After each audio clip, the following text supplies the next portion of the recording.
প্রথম দিন থেকেই এই মামলাটাতে একটা বিষয় যেটা কোর্টের নজরে ছিল, এটা একটা অ্যাংজাইটি ছিল যে বিষয়টা নিয়ে, সেটা হচ্ছে গিয়ে যে যদি কোনো ব্যক্তি কোনো রেপের ভিকটিম হন তাহলে তার নাম, তার ফটোগ্রাফস এগুলাকে আপনার পাবলিশ করা হয়।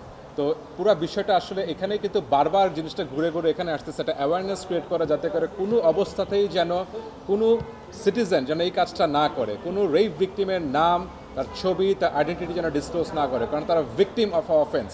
তাদের নাম আইডেন্টিটি যদি ডিসক্লোজ করা হয় তাহলে তারা সমাজের মধ্যে তারা রিকভার হয়ে আর এই সমাজে বাস করাতে তার জন্য ডিফিকাল্ট হয়ে যায়।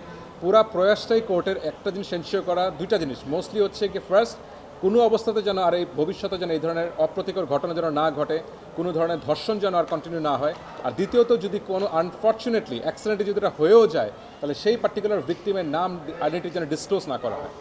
আর এই জন্য এটাকে এনশিওর করার জন্য আমরা সর্বোচ্চ আদালতের আইন কর্মকর্তারা আমরা কোর্টকে অ্যাসিস্ট করছি।